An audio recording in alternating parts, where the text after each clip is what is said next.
Shalom, Assalamualaikum warahmatullahi wabarakatuh.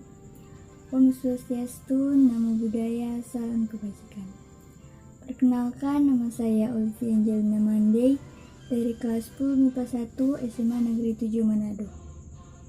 Saat ini saya akan memperjelaskan tentang nilai-nilai Pancasila dalam kerangka praktik penyelenggaraan pemerintahan negara. Dalam materi ini, kita akan mempelajari 3 hal.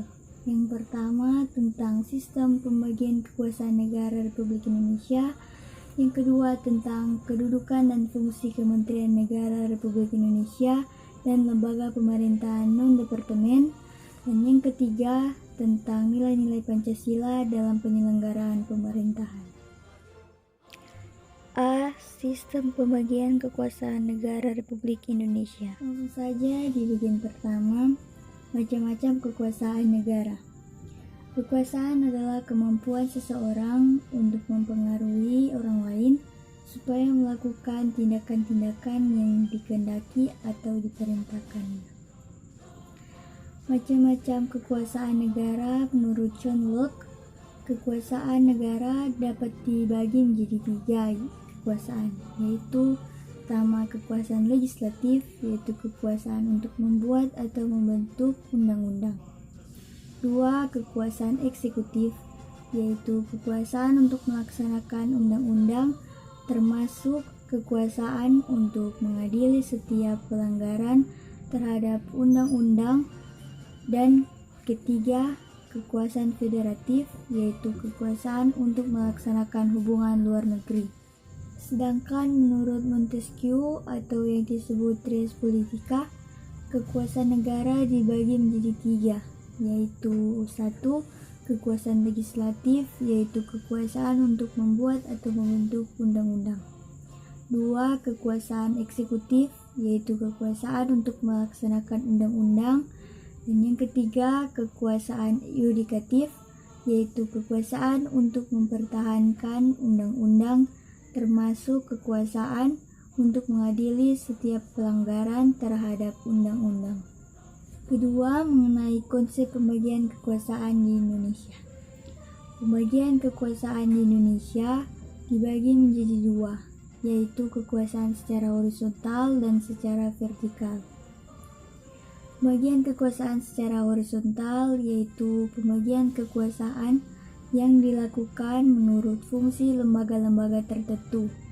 Pembagian kekuasaan secara horizontal terdiri atas 5 kekuasaan, yaitu 1. Kekuasaan konstitutif, 2. Kekuasaan eksekutif, 3. Kekuasaan legislatif, 4. Kekuasaan yudikatif, dan 5. Kekuasaan eksaminatif.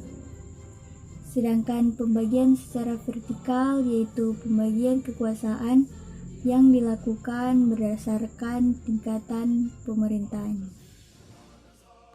B. Kedudukan dan fungsi Kementerian Negara Republik Indonesia dan lembaga pemerintahan non-departemen. Langsung saja di bagian pertama, tugas dan fungsi Kementerian Negara Republik Indonesia. Dalam menjalankan tugas dan kewenangan, Presiden dibantu oleh Menteri-Menteri Negara. Keberadaan Kementerian Negara Republik Indonesia diatur secara tegas dalam Pasal 17 Undang-Undang Dasar Negara Republik Indonesia tahun 1945 yang menyatakan bahwa A. Presiden dibantu oleh Menteri-Menteri Negara. B. Menteri-Menteri diangkat dan diberhentikan oleh Presiden. C. Setiap menteri membidangi urusan tertentu. D. Pembentukan, pengubahan, dan pembubaran Kementerian Negara diatur dalam undang-undang. Bagian kedua, klasifikasi Kementerian Negara Republik Indonesia. Kementerian Negara Republik Indonesia dapat diklasifikasikan berdasarkan urusan pemerintahan yang ditanganinya, yaitu A. Kementerian yang menangani urusan pemerintahan yang nomenklatur atau nama kementeriannya secara tegas disebutkan dalam Undang-Undang Dasar Negara Republik Indonesia tahun 1945 adalah sebagai berikut. 1. Kementerian Dalam Negeri, 2. Kementerian Luar Negeri, dan 3. Kementerian Pertahanan.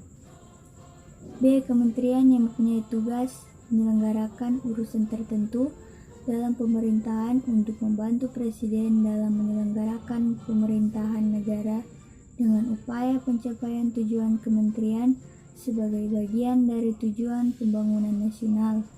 C. Kementerian yang mempunyai tugas menyelenggarakan urusan tertentu dalam pemerintahan untuk membantu Presiden dalam menyelenggarakan pemerintahan negara serta menjalankan fungsi perumusan dan penetapan kebijakan di bidangnya, koordinasi dan sinkronisasi, melaksanakan kebijakan di bidangnya, pengelolaan barang milik atau kekayaan negara yang menjadi tanggung jawabnya, dan pengawasan atas pelaksanaan tugas di bidangnya. Selain itu, ada juga kementerian koordinator, yaitu yang pertama, kementerian koordinator di bidang politik, hukum, dan keamanan. Yang kedua, kementerian koordinator di bidang perekonomian. Yang ketiga, kementerian koordinator di bidang pembangunan manusia dan kementerian agama. Dan yang keempat, kementerian koordinator di bidang kemaritiman. Dan yang ketiga, lembaga pemerintah non-kementerian. Lembaga pemerintah non-kementerian merupakan lembaga negara yang dibentuk untuk membantu Presiden dalam melaksanakan tugas pemerintahan tertentu.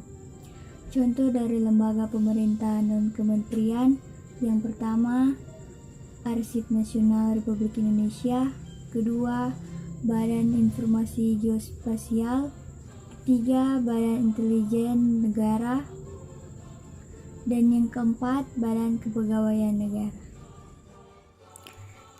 C. Nilai-nilai Pancasila dalam penyelenggaraan pemerintahan. Pancasila memiliki 3 nilai utama, yaitu yang pertama dimensi spiritual, yang kedua dimensi kultural, dan yang ketiga dimensi institusional. Dimensi spiritual mengandung makna bahwa Pancasila mengandung nilai-nilai keimanan dan ketakwaan kepada Tuhan Yang Maha Esa sebagai landasan keseluruhan nilai dalam falsafah negara. Yang kedua, dimensi kultural. Dimensi kultural mengandung makna bahwa Pancasila merupakan landasan falsafah negara, pandangan hidup bernegara, dan sebagai dasar negara. Dan yang ketiga, dimensi institusional. Dimensi institusional mengandung makna bahwa Pancasila harus sebagai landasan utama untuk mencapai cita-cita dan tujuan bernegara dan dalam penyelenggaraan pemerintahan. Itulah penjelasan saya tentang nilai-nilai Pancasila dalam kerangka praktik penyelenggaraan pemerintahan negara. Apabila ada kesalahan dalam penyebutan kata, mohon dimaafkan. Sekian dari saya, terima kasih. Shalom, Assalamualaikum warahmatullahi wabarakatuh. Om Swastiastu, Namo Buddhaya, salam kebajikan.